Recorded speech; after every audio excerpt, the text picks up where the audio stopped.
We started earlier because there's no time to lose. Iran has mobilized its long-range missiles, aiming them at Europe. The last message, the one Donald Trump leaked in a conversation with Emmanuel Macron, the president of France, makes it clear to you. We can do great things in Iran, and Iran has taken note. He knows that European countries are going to join the coalition to attack Iran, and they haven't liked this. They are not going to surrender, and they are going to launch ballistic missiles at the heart of the old continent. Family, your likes, your comments, this is Military Strategies. Let's begin.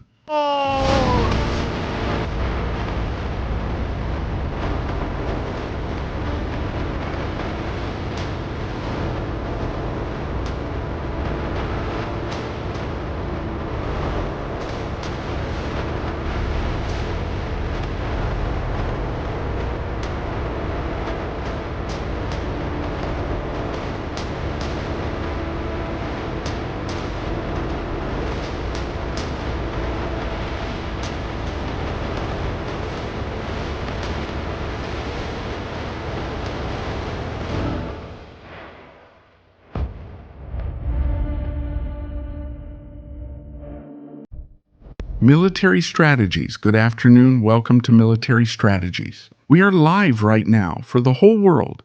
Wherever you are, wherever you may be, we are live with you. Isn't this topic a joke? The most dangerous missile facility for Europe has been activated, and there has been a launch from another long-range missile facility. And Iran is willing to challenge the whole world. That's right. The regime has made statements in the last 24-48 hours. But there are some that are very specific, and that could start to worry all of us, including Spain. We could start to worry, and quite a lot. But what has led to all this? What caused the explosion that now has Iran with ballistic missiles with no way out? Knowing what kind of payload it has, whether it's conventional or not, aimed at our continent, at Europe, what's happening, what's going on. This has been the trigger. Donald Trump last night leaked a private message from different people, including Macron, France. He did it on his social network.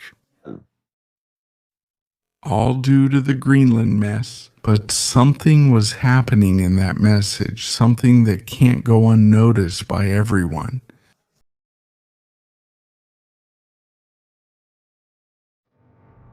Notes from President Emmanuel Macron. From President Macron to President Trump, my friend, we are totally in line with Syria. We can do great things in Iran, but I don't understand what you're doing in Greenland. We'll discuss Greenland another time. It's too cold there now, and I don't want to go. We can achieve great things in Iran. Macron offering military support to Trump in Iran. What has he taken? Didn't I tell you? Oh, right.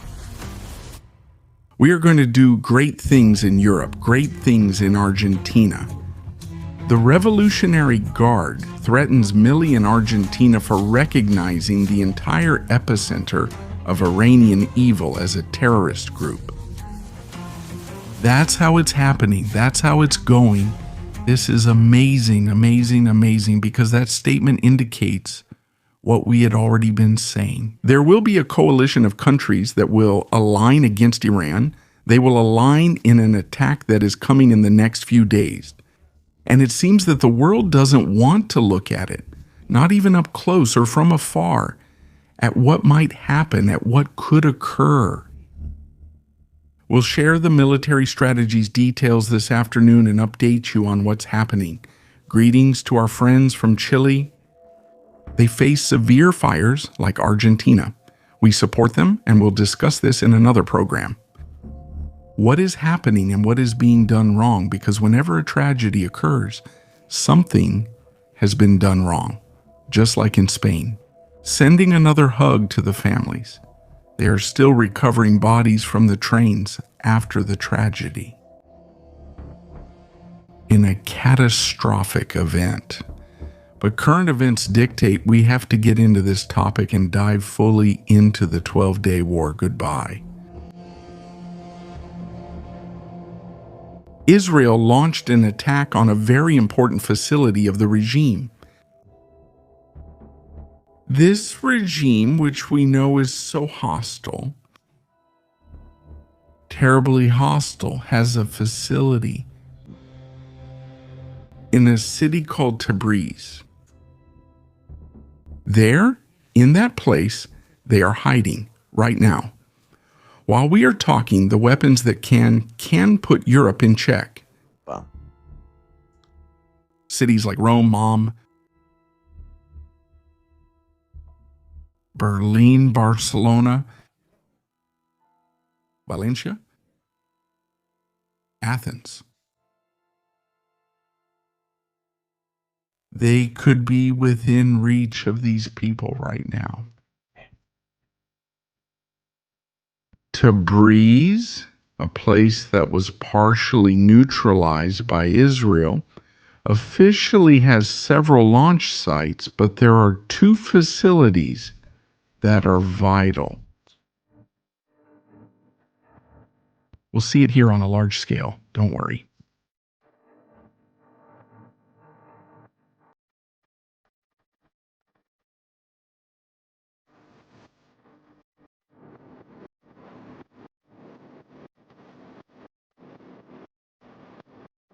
There we are.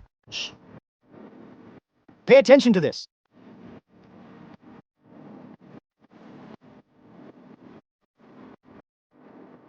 In this facility we're looking at, with underground access to the mountain. In these places we're looking at, with missile launching transport vehicles, and even some missiles already installed. In this satellite image, in 2024, missiles that attacked Israel were built and stored. Missiles were launched against Israel from here. But that base is not made against Israel. That base is mainly built to attack Europe. Wow. Israel 12 days war. Farewell. Set it on fire. Are you seeing it there?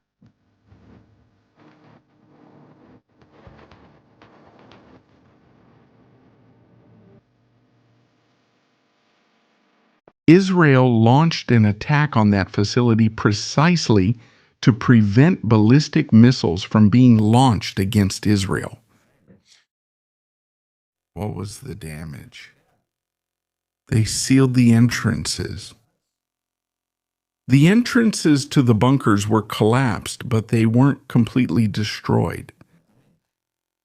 Iran has reopened the facility. Iran is prepared to launch waves of missiles again from Tabriz. But now, unlike what we saw at the time against Israel, those hellish images of missiles falling from the sky over Tel Aviv, what we might face now is that those missiles are going to fall on Europe. They're going to fall on areas that are not prepared, that don't have a strong air defense system, and they are a real target. It's candy for Iran. If they want to cause harm, and a lot of harm, what do I mean? If European countries give up their bases or participate actively or indirectly in the attack on Iran, what's going to happen here, what's going to take place here, is that Iran is going to launch a strong response. I'm not the one saying it. It's not me who's saying it. It's the Iranians themselves who say it. Members of the Revolutionary Guard, or even generals or professors from the University of Iran. For example, on January 13, Morandi said this: if they come for our oil and our gas. We are going to shoot anyone who attacks us, anyone who tries to invade us, and we are going to attack their critical infrastructure wherever they are. It's not just the issue of missiles that's concerning. Here, the issue of attacks is also worrying. They could launch indiscriminate attacks on critical facilities within Europe. But someone who said it even more clearly, January 18, 2026, and said, here, look.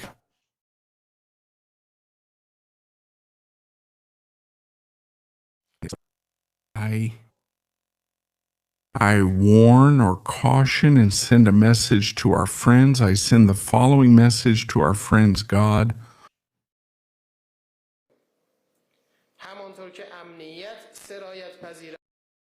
Low security, like security, is contagious. Letting your guard down spreads easily. The situation is very serious. We will do whatever it takes to suppress protests in our country. The protesters in our country.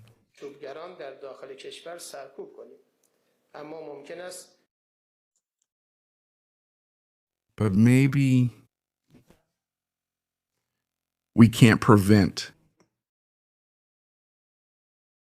them from going beyond our borders. We can't prevent them from fading beyond the borders, like in the case of, for example, Islamic State of Iraq and Syria. That they expand and attack and threaten all the way to Europe. Expand and threaten the world. It would be better if they avoided leading the protests. With their silence against Trump or their collaboration with him.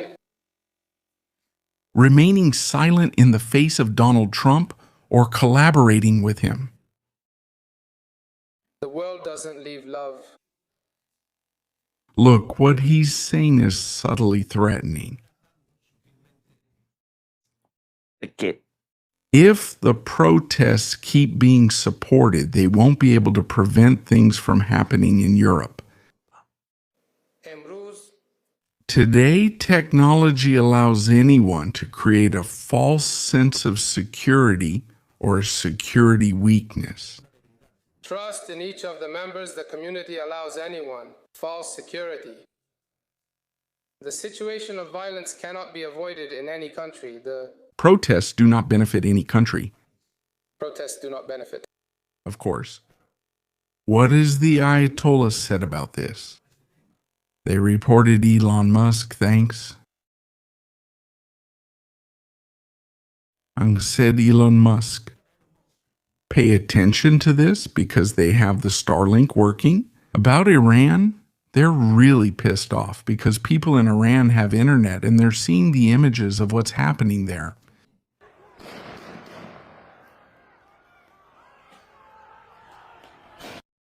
This photojournalist or person who's recording the protests, do you see what's going to happen to him?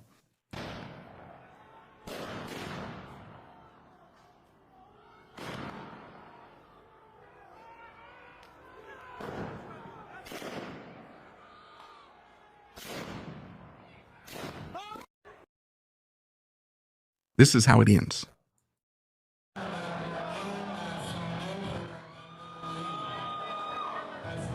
These are the funerals.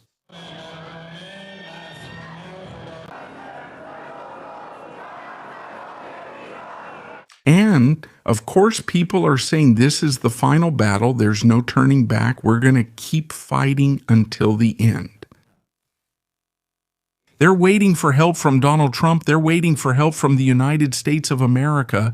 And the help is on the way. The help is on the way. Of course, if the Iranian regime carries out all these kinds of actions, of course, what's going to happen?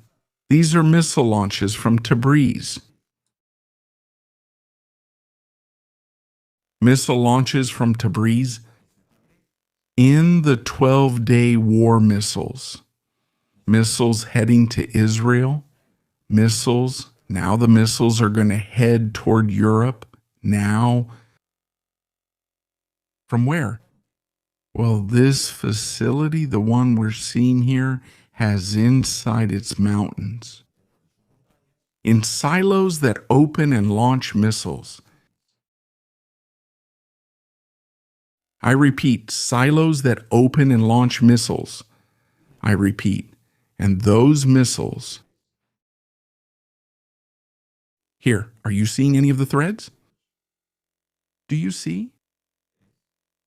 Do the gates open and let those missiles out? All of this is underground at quite a depth. It's not the only area. There's another area in Tabriz, a little closer to the city where things are even worse. This darkened black earth hides, among other things, launchers installed and prepared systems, buried missile silos, a real hell. And why? Tabriz? What makes it different? Tabriz? Because Tabriz is the closest point to Europe. Let's look at it this way. We know that the missile capability they can launch quickly already goes beyond 3,000 kilometers. The last tests they did with that huge missile, Joramab or Koramab, whatever it's called, just think about it. Where could they place it? Let's look at Europe.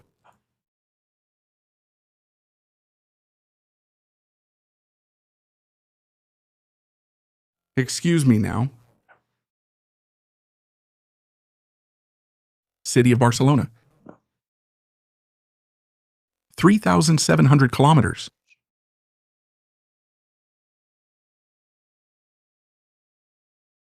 Let's see the capital of France. 3,600 kilometers. What about Rome? 2,900 kilometers. How about Athens? 1,900 kilometers to Poland, Warsaw, 2,500 Germany. Munich, 3,000 kilometers. Berlin, 3,000 kilometers. London, 3,600 kilometers. The base is Rota, Spain. Yep. 4,500 kilometers. According to estimates made a few years ago, Iran had already had the capability for years to reach the east coast of Spain. Just think about everything between Spain and Tabriz. All these countries, Romania, Hungary, Slovakia, Austria, Switzerland, would be in range of those missiles. Missiles that, moreover, have recently started to be equipped with cluster bombs. And they could also carry, as we mentioned in the previous program, prohibited substances.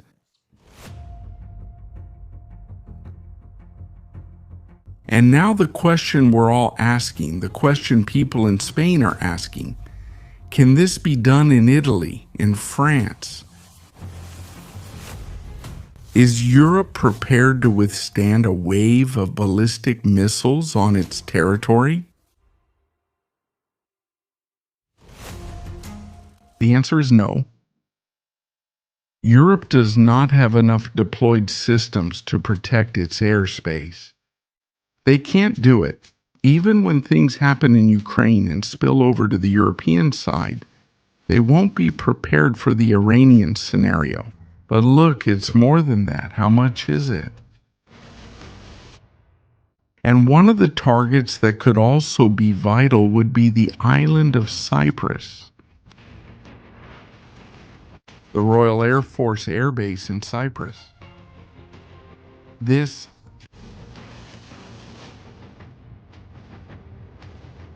Iran may try to attack it. And they also don't have advanced defense systems to protect it, just like in Cyprus. Could we go to Crete?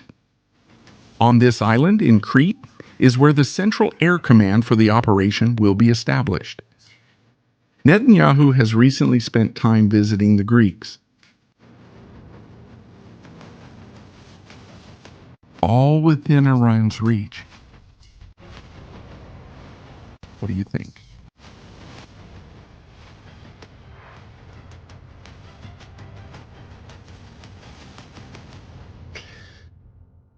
It's clear. It's quite clear. Launching them depends on something. The first thing, we need to draw several conclusions here. The first of all is that Europe doesn't have a common air defense system. Each country has its own. Spain, for example, has 2 outdated Patriot batteries. One is in Turkey, and I don't know what it's doing in Turkey. The other is dismantled in Valencia. It's not even connected. No, there's no capability for that threat. We are a country that hosts NATO bases, very important ones in the Cadiz area, Zaragoza area, and Sevilla. Tenemos. Antigona to Abraloctor map, that new Xoxa to a key territory of international interest due to maritime traffic. Just like the Suez Canal, just like the Panama Canal, just like the Strait of Malacca or the Bosphorus. We have our important geostrategic place, vital for international trade. There's another detail. Iran has been sending ships with missiles from Yemen. They've been sending them. They've been sending and supporting jihadist groups in Africa. They've provided military support to the Sahrawi resistance. They've sent weapons. They've sent drones. And there are Iranian agents operating in Africa. It's not just about missiles. Drones can also be another important factor. Take a look. In this well-known border area between Mali, Mauritania, and Algeria, groups are operating that by launching a drone towards the Rota base, that's 1,300 kilometers from Yemen. Those distances have been covered with Iranian drones and more. And beyond that, they could launch them from Africa and Spain. There wouldn't be any kind of protection deployed for this right now. He wouldn't expect it, plus the Iranian cells operating inside Spain, which could attack critical infrastructure. I don't want to cause a general alarm here, but what I do want to say is that if you don't prevent things, they happen. If we're going to go to war against Iran, we have to be prepared. This is no longer about a mission to protect Israel from ballistic missile launches, in which France, the United Kingdom, Germany, Italy, and other countries are working together to shoot down drones and cruise missiles. It's not about that here. It's about the fact that we're about to enter a war.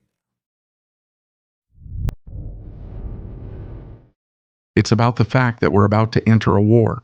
And also, Iran has said there will be no truce the moment its sovereignty is attacked. This time, they're going all out. They're not the most technologically advanced. They can't win the war, but that doesn't mean they can't cause damage. A lot of damage. In Latin America, Sleeper cells in the United States and Europe. Iranian agents were arrested weeks ago in the United Kingdom, and agents working for Hezbollah were also arrested in Spain. Their proxy? But not only that. What if missiles are launched from Lebanon too?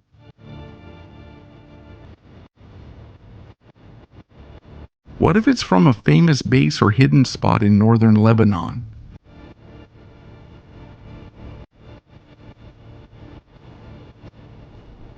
In these areas, where there are tunnels,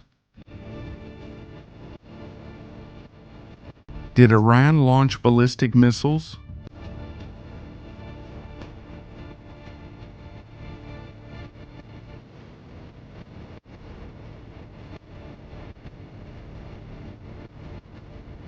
$3,000 kilometers.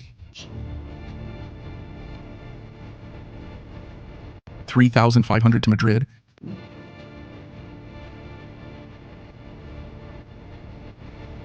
3,500 to Rota.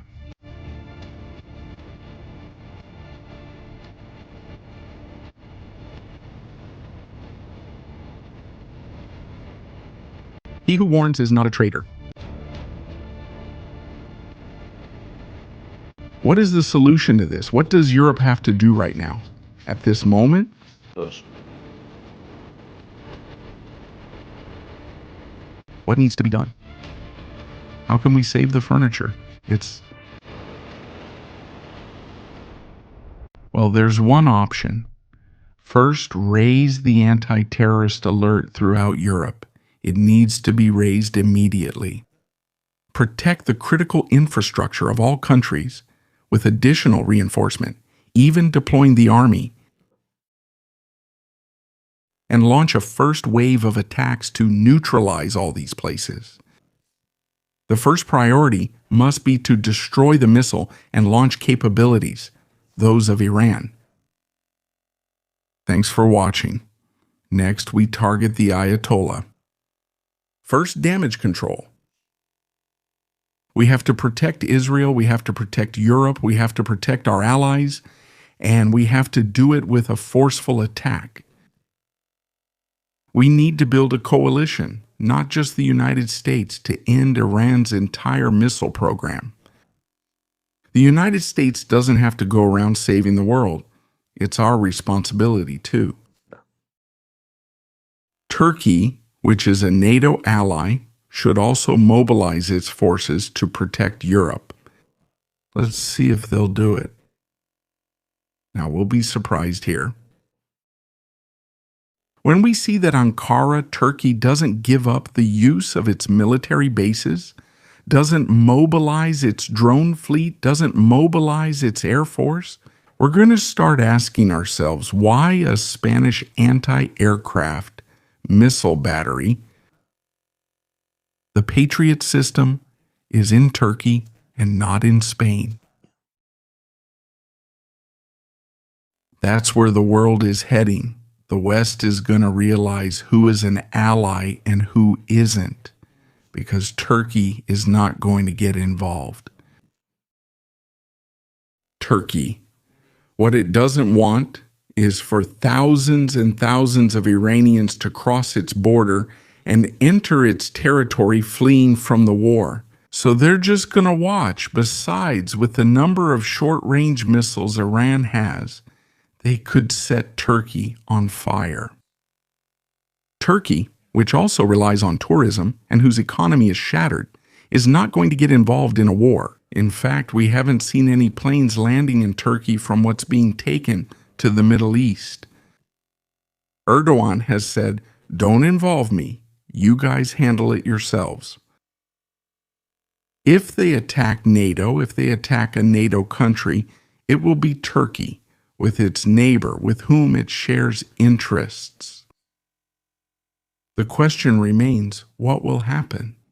Let's go to your comments, everyone. What do you think about what we're talking about right now here on Military Strategies? Thank you so much for being live with us. What's coming is intense. We could say what's coming next. is not exactly easy. In Israel, unfortunately, they've gotten used to seeing things flying in the sky.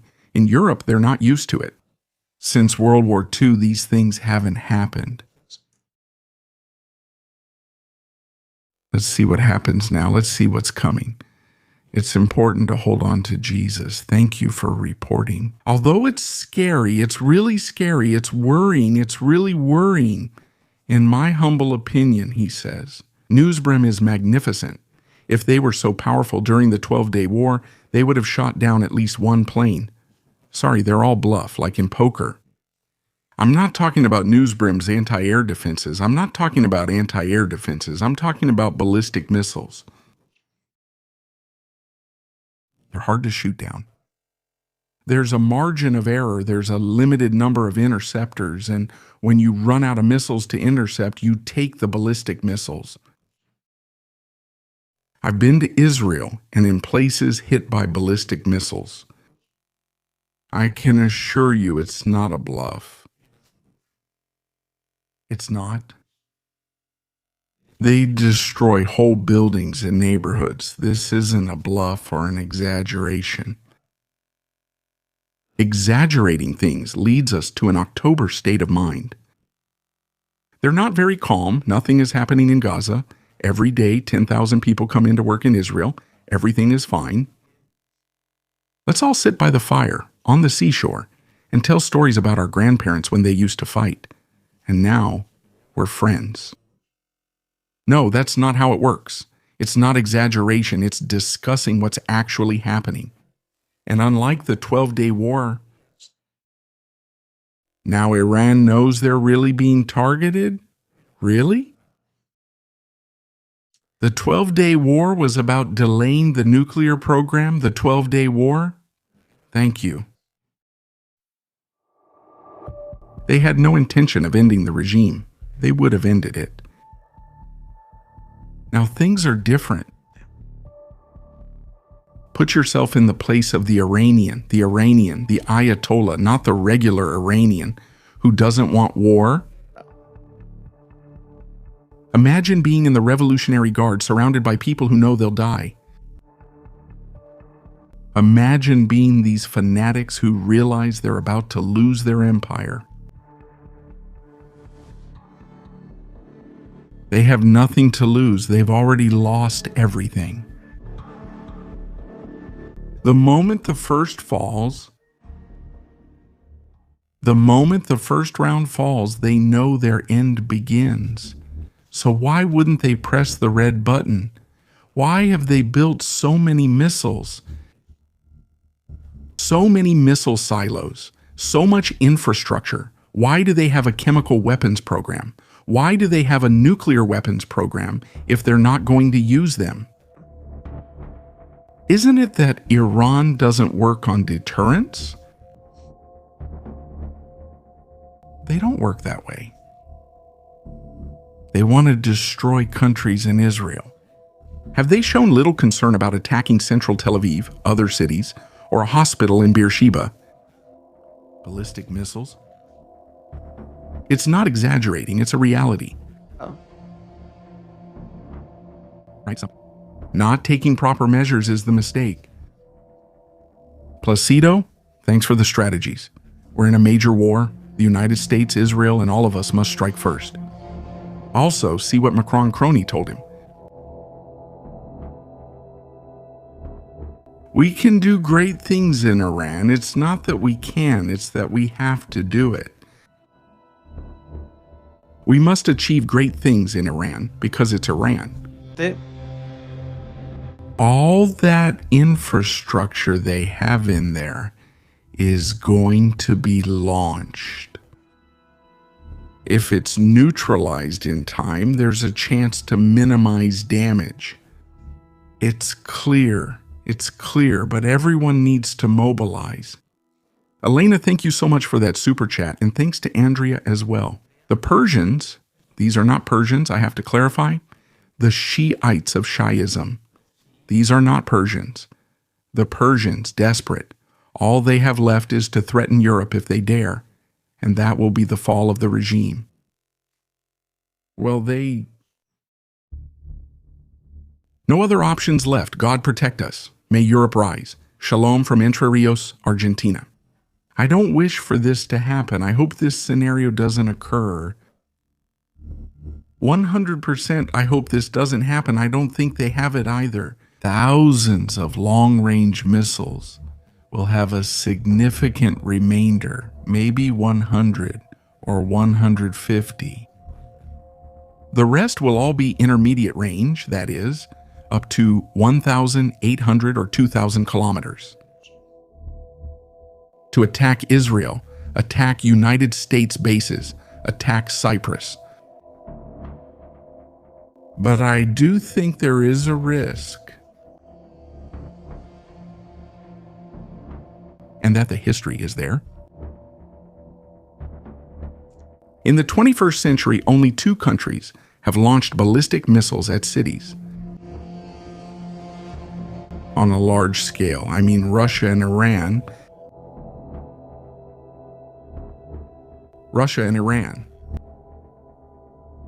If they send waves of drones or missiles at you, things definitely change. We could complicate it further.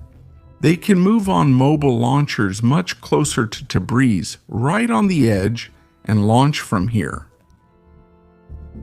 To be able to do it, to see it? No one is safe. It's not just about the missiles. I insist on this. There is critical infrastructure, I'm not going to give ideas, that can put a country in a very delicate situation. Very, very delicate. That's why I say the level of anti-terrorist alert must be raised, and the country's critical infrastructure must be protected. You know what I mean. People in this community are very intelligent, thank God. We need to protect our space.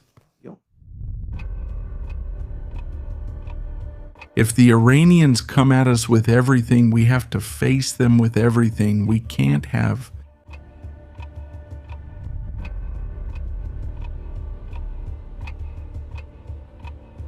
the space unprotected.